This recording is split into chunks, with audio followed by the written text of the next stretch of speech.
Olá, queridos, bom dia! Na última aula que nós tivemos, nós falamos sobre as vanguardas europeias e iniciamos a aula falando da primeira vanguarda, que foi o cubismo. Hoje nós vamos falar um pouquinho sobre o expressionismo, tá?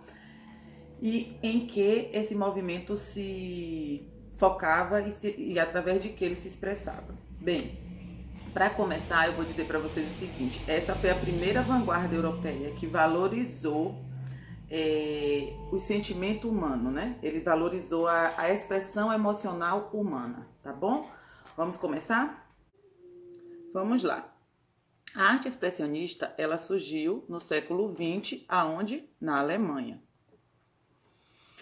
Esse movimento, ele aconteceu em oposição ao impressionismo, ou seja, as características que compõem esse movimento são completamente contrárias ao movimento impressionista.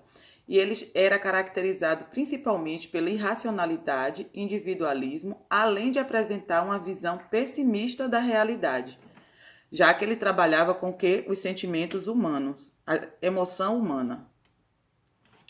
A estética expressionista pode ser identificada em vários tipos de expressão artística. Ele teve destaque na escultura, no cinema, no teatro, porém foi na pintura que ele teve maior expressão. Vamos lá. Na Europa, seu principal representante é Edvard Munch, com sua famosa obra O Grito, de 1895. Essa pintura, se vocês derem uma analisada nela, vocês vão ver que foi a obra principal desse movimento e ele traz a angústia existencial estampada no rosto e no grito de um personagem disforme. Como plano de fundo, a gente vê aí um pôr do sol em Oslo, na Noruega, e é possível observar na tela os traços distorcidos e agressivos, com cores fortes e irreais, de maneira a expressar emotivamente a visão individual do artista em relação à realidade, que eram as características que marcavam este movimento. Outro artista essencial para o surgimento dessa vertente também foi Van Gogh, né? E ele foi integrante do impressionismo, mas Van Gogh ele tinha o hábito de mesclar, de misturar, interdisciplinar os movimentos artísticos e participar deles com intensidade. Então a gente vai ver que a obra dele mais marcante durante esse período do expressionismo foi A Noite Estrelada. No Brasil, nós também tivemos destaque de alguns artistas em relação a este movimento. Nós tivemos Cândido Portinari, que através de suas obras, ele expressou as características desse movimento, representando intensamente em suas obras as mazelas do povo nordestino. Além disso, nós também tivemos Anita Malfatti, né, que foi também uma artista que trabalhou com esse movimento, fortemente influenciada através dele, por ele. Nós vimos que esses artistas, durante esse período, qual era o contexto histórico, né, que nós falamos?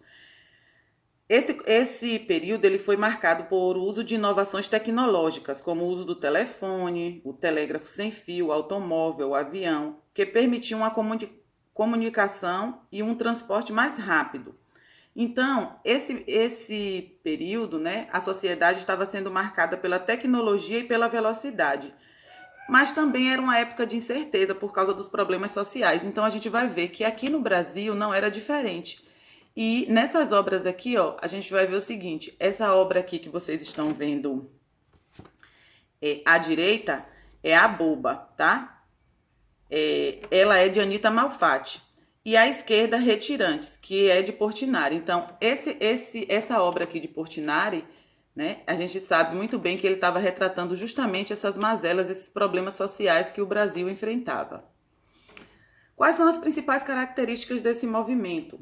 Ele focaliza o lado obscuro da humanidade, já que ele trabalha com as emoções humanas, revela angústia existencial e medo, é antipositivista. Por quê? Porque defende o irracionalismo. Valoriza a intuição em vez da razão, expressa uma percepção individual da realidade, valoriza a subjetividade em vez da objetividade e tem caráter pessimista, tá? Porque ele trata de temas como a solidão, realiza a distorção da realidade, defende a liberdade individual e procura mostrar a miséria da espécie humana. Então, gente, como vocês puderam ver, a expressão do sentimento humano ele foi bastante valorizado durante essa vanguarda europeia. E os artistas puderam expressar, através de suas obras, todas as angústias que eles sentiam durante esse período que eles vivenciaram, esses problemas sociais. E isso foi principalmente destacado e vivenciado através da pintura, como eu falei anteriormente. Eu só queria ressaltar algo importante. Durante o momento que eu estava mostrando o slide, eu falei de direita e esquerda em que a obra aparece para você, tá? Então, de repente, ao invés de aparecer da forma como eu falei, eu espero que você tenha entendido bem, que a obra está bem nítida lá, a qual é a de Portinari e a qual se refere também a Anita Malfatti, tá bom? Que é a boba. E o outro são os retirantes, tá bom? Então, na próxima aula, nós iremos falar um pouquinho sobre uma próxima vanguarda europeia e quais foram os temas abordados, a temática abordada pela próxima vanguarda, nós vamos ver na nossa próxima aula, tá bom? Um beijo no coração e até a próxima.